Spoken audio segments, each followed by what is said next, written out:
بالله من الشيطان الرجيم.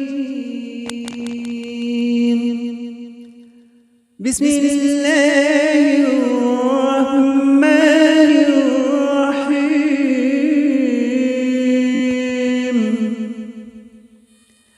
الف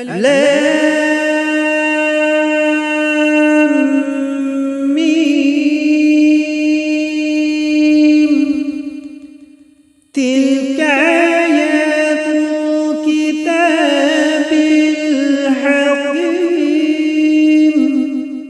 هدى ورحمة للمحسنين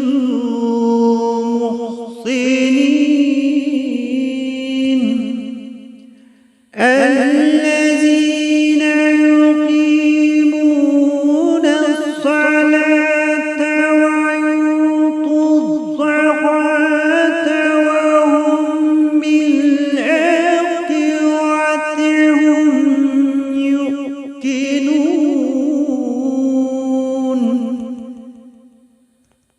أولئك على هدى من ربهم وأولئك هم المفلحون.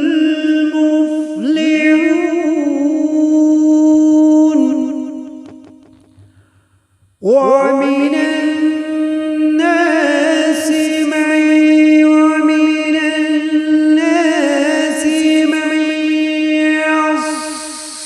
يشتري لهو الحديث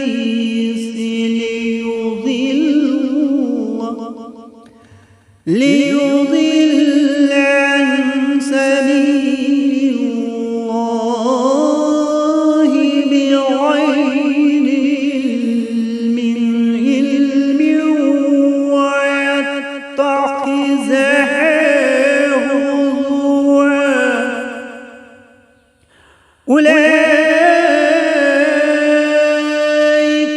لهم عذاب مهين.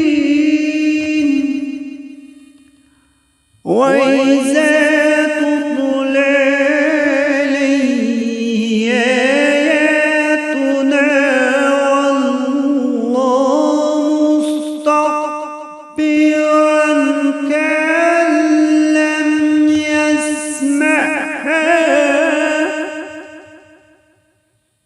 كأن لم يسمعها كأن في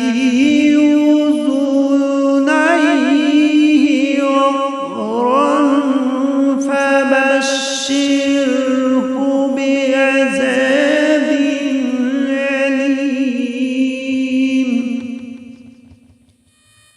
إن الذين آمنوا وعملوا الصالحات لهم جنات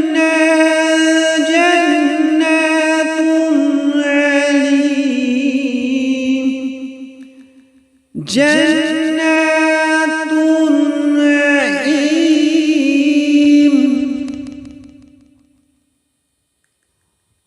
خالدين فيها وعد الله حقا وهو العزيز الحكيم.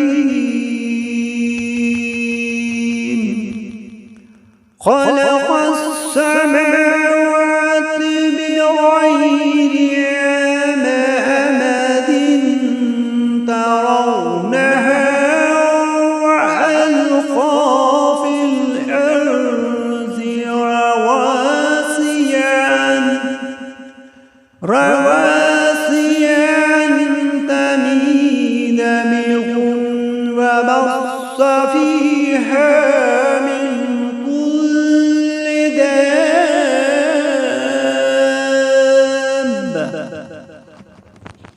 وأنزل الله من السماء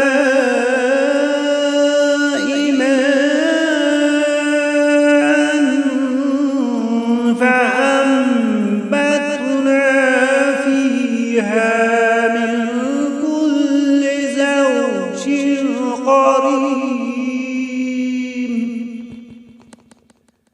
هذا